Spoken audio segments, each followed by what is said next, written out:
When it comes to exclusive games for PlayStation, titles like The Last of Us, Uncharted, God of War, and Ghost of Tsushima often come to mind. However, not all of these exclusives are as stellar as one might expect. In fact, there are instances where PlayStation has released some rather disappointing games.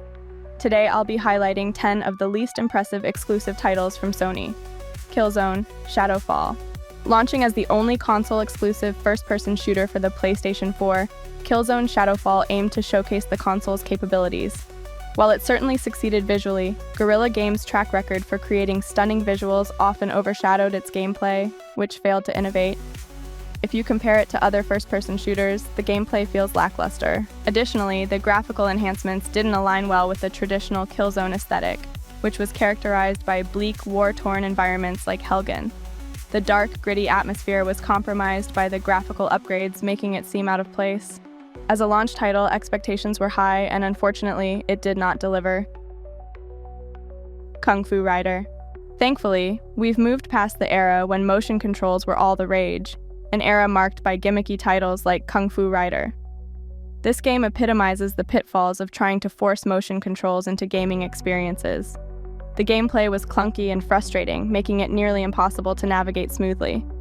Players found themselves frequently colliding with walls in this sluggish racing game, which contributed to its poor sales performance. Twisted Metal 3. During the era of the PlayStation 1, Twisted Metal was a standout exclusive, celebrated for its engaging gameplay and captivating dark atmosphere. The first two installments were particularly well received. However, the third installment fell short, plagued by bugs and a noticeable decline in gameplay quality. The introduction of a new, cartoonish art style didn't mesh well with the darker themes of the franchise. The rushed development cycle, having only 8 months to create a new game, can be attributed to much of its failure, which reflects poorly on Sony's pressure rather than the developer's capabilities. Haze. For years, Sony has aspired to establish a flagship first-person shooter franchise to rival Halo. They experimented with various titles, including Resistance, Killzone, and Haze, which was frequently dubbed the Halo Killer. Yet, considering that Halo continues to thrive while Haze has largely faded into obscurity, it's clear that Haze fell short. It was a straightforward first-person shooter that simply didn't measure up to the standards of the 7th generation of consoles.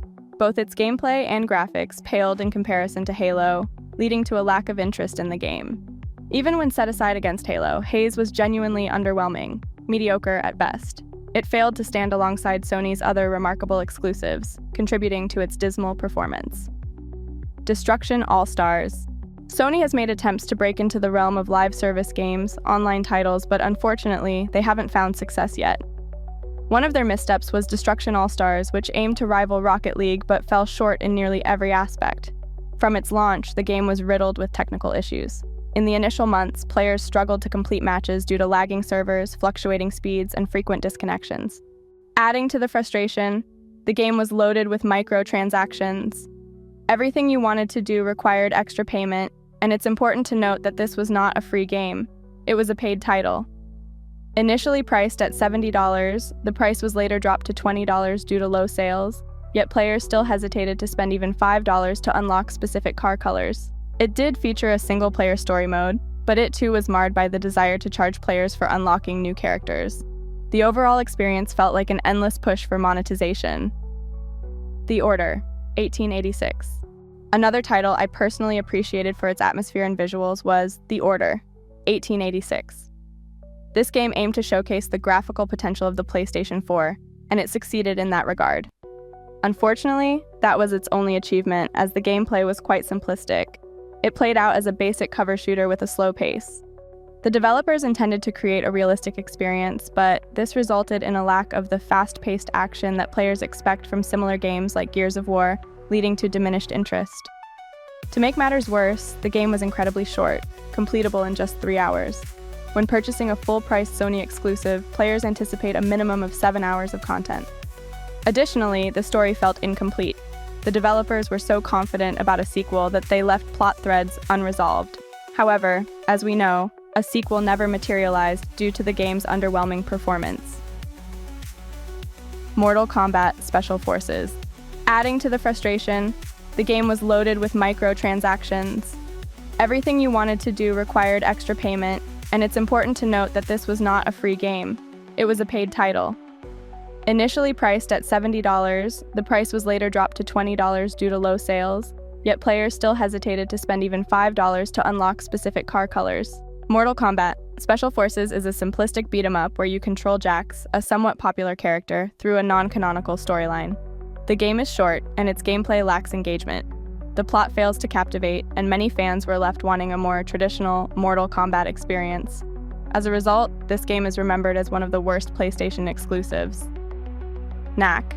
It's great to highlight PlayStation exclusives like Ghost of Tsushima, especially when you consider that some early titles for the console were quite underwhelming.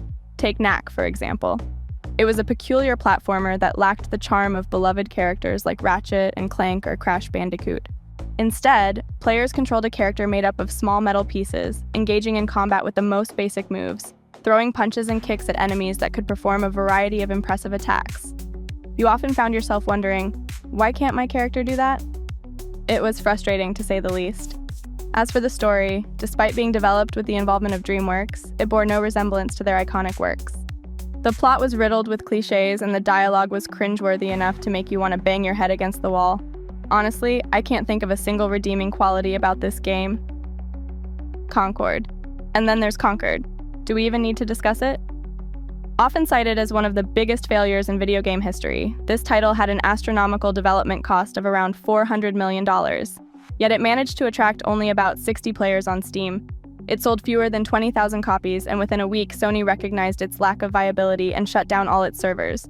To make matters worse, they issued full refunds to everyone who purchased the game, whether physically or digitally. There's even a meme circulating that claims YouTubers who made content about Concord earned more money than Sony did from the game itself. Given its massive production cost, the highest ever for a video game, it was nothing short of a catastrophic failure. Layer. Layer is another title that suffered due to missteps from Sony.